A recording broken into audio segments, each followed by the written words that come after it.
எபேசியர் 4வது அதிகாரம் 32வது வசனத்தை ஒன்று வாசிங்க. எபேசியர் 4வது அதிகாரம் 32வது வசனம். ஒருவருக்கு ஒருவர் தயவாயும் மன உருக்கமாயும் இருந்து கிறிஸ்துவுக்குள் தேவன் உங்களுக்கு மன்னித்தது போல நீங்களும் ஒருவருக்கொருவர் மன்னியுங்கள் தேவ பிள்ளையே. அல்லேலூயா, அல்லேலூயா, அல்லேலூயா. பாருங்க, மன்னிப்பை கேட்கும் பொழுது கர்த்தருடைய மகத்துவம் இருதயத்தில் வெளிப்படுகிறது. அல்லேலூயா, அல்லேலூயா, அல்லேலூயா, அல்லேலூயா. யோசேப்பை பாருங்க, மன்னித்து நற்கிரியை செய்து காத்திருந்தான். அல்லேலூயா, அல்லேலூயா, அல்லேலூயா. உன் வாழ்க்கையில கர்த்தர் பெரிய காரியங்களை செய்ய போகிறார். அல்லேலூயா.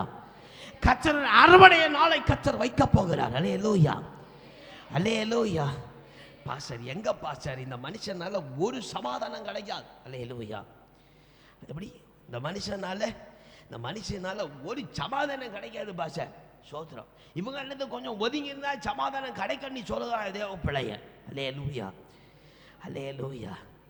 நீ தேவ அன்போடு பொறுமையோடு காத்திருப்பேன்னு சொன்னா நிச்சயம் கர்த்தர் அவர்கள் மத்தியில் உன்னை உயர்த்துவாராக.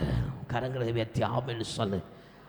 அல்லேலூயா, அல்லேலூயா, அல்லேலூயா, அல்லேலூயா, அல்லேலூயா. யோசேப்புக்கு கர்த்தர் அவனமாய் செய்தார். அல்லேலூயா, அல்லேலூயா, அல்லேலூயா. கலாத்தியர் சூத்திரம் 5வது அதிகாரம் 22வது வசனத்தை வாசித்து முடிப்போம். ஆமென். கலாத்தியர் 5வது அதிகாரம் 22வது வசனம். ஆவியின் கனியோ அன்பு, சந்தோஷம், சமாதானம், நீடிய பொறுமை, தயவு, நற்குணம், விசுவாசம். அல்லேலூயா, அல்லேலூயா, அல்லேலூயா, அல்லேலூயா, அல்லேலூயா.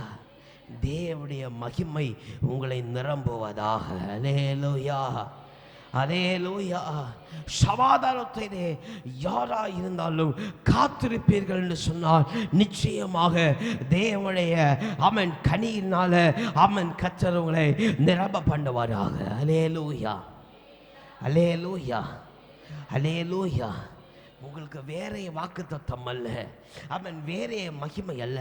யோசேப்புக்கு கர்த்தர் ஆரம்பித்த அவனுடைய பாதைகளை ஆரம்பித்த நாளில் கர்த்தர் வாக்கு பண்ணினது போல இந்த மாதத்தின் ஆரம்ப நாளில் கர்த்தர் உங்களுக்கு வாக்கு பண்ணினதை கர்த்தர் நீங்கள் பொறுமையோடு காத்திருந்தால் ஏற்ற காலம் வரும் பொழுது இந்த மாதம் கடந்து போக முன்பதாகவே கர்த்தர் அதை உங்களுக்கு நிறைவேற்றி தருவாராக.